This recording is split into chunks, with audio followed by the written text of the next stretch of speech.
In Section 6, we're going to get more granular in our discussion by looking at customs clearance and the integration of logistics activities. In the previous sections, we were talking about the integration of customs clearance with supply chain activities, just a little bit more granular.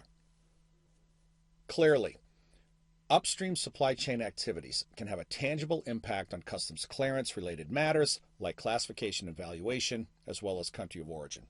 Three things that we've been pretty emphatic about. While it is important to have clear lines of communication and a broad-based understanding of this downstream cascade effect, the integration of the customs clearance process with inbound logistics activities is of equal importance. Before proceeding, let's talk a little bit about the cascade effect. This is something that came up in previous modules, and it's really a metaphor for how activities upstream just ripple across the supply chain like a cascade of activities that ultimately lead into the customs clearance process. Because logistics is so physically tied to customs clearance, we have to talk in some detail about it.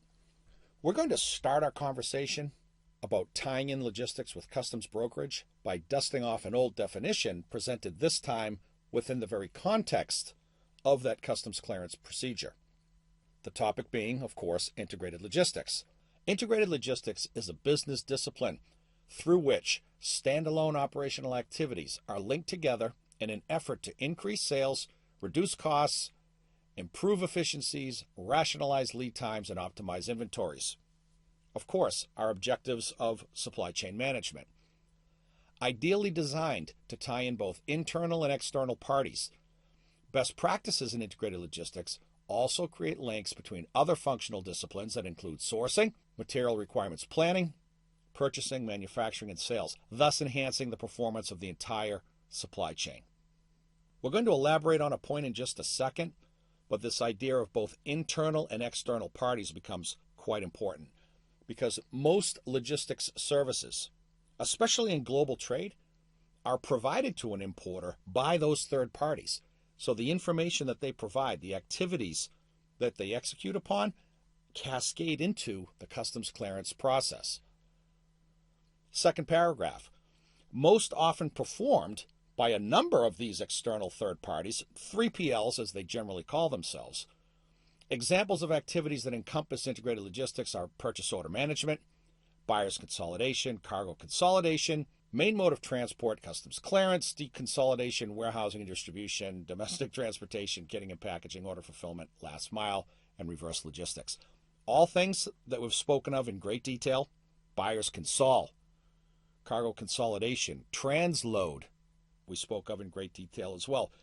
These are all activities that are very much involved with the customs clearance process. So as we move forward and talk about integrated logistics, it's now the tie-in between inbound transportation, air freight, ocean freight, truck, rail, whatever it is, and the customs clearance process, and how the information generated starting at origin in that logistics environment is going to trickle down, is going to cascade into the customs clearance process. Our first bullet states something really important that is consistent with this theme of integration.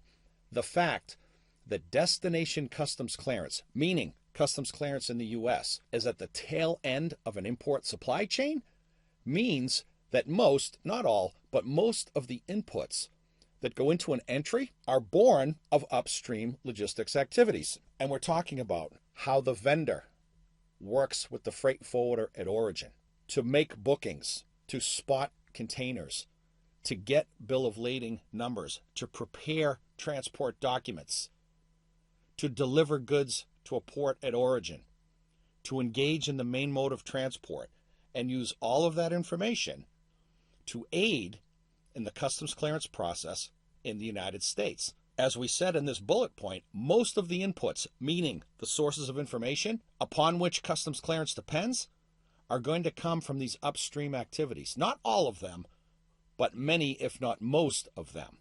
Second bullet, given this reality, it is essential that the need for a customs entry be anticipated and prepared well in advance of goods arrival. In this day and age, and going back many years actually, Importers don't wait until goods arrive to start a customs entry process and do classification and valuation, etc. They do that as early in the process as possible, as early as the information becomes available, off of a commercial invoice, off of a packing list, and off of a transport document. It's very much a proactive approach. Third bullet, in order for customs entries to be timely and accurate, the role of each upstream player must be clearly understood. And as you might imagine, we're going to go into the role of those upstream players. The first look we're going to have is actually a visual one, customs clearance and the role of upstream players. In terms of the subject at hand, we're looking at the lower left-hand corner, CHB, Custom House Brokerage. That's just another name for the customs entry process. But as we can see, although it's one on top of the other in terms of its portrayal of the players, CHB is kind of in the middle that serves as yet another pivot point from the inbound international movement of goods to the outbound domestic distribution of goods. And it's safe to say that the things that go on in U.S. transport, in warehousing and distribution, order fulfillment, last mile out to the client, none of that can happen until goods get through customs. What we're saying here is that the timeliness and accuracy of a customs entry are going to depend on the upstream players, starting with the supplier, who is manufacturing the goods, who in turn will generate a commercial invoice and a packing list, who will work with the origin forwarder to make a booking, spot a container at the factory, load that container, prepare ocean bills of lading, dray containers to the port, or if there's an air freight shipment, truck goods to an air freight facility and then to the airport.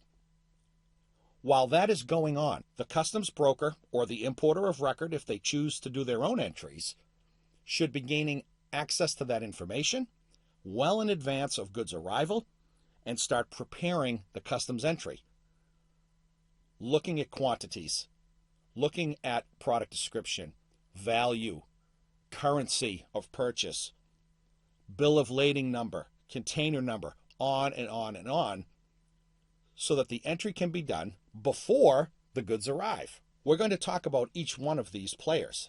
We wanted to portray them visually to give people an idea of how this cascade effect really works. To the right of CHB, in a domestic U.S. environment, none of that can happen, as we said, without the customs clearance taking place. The customs clearance, conversely, depends a great deal on what goes on upstream, starting with the supplier and working with the multiple players to provide the information necessary to do the customs entry. That really sets the stage for our next section, which will be a deeper dive into customs clearance and the role of these upstream players. As you can see, when we return, we're going to start with the suppliers, and we will go right to the source.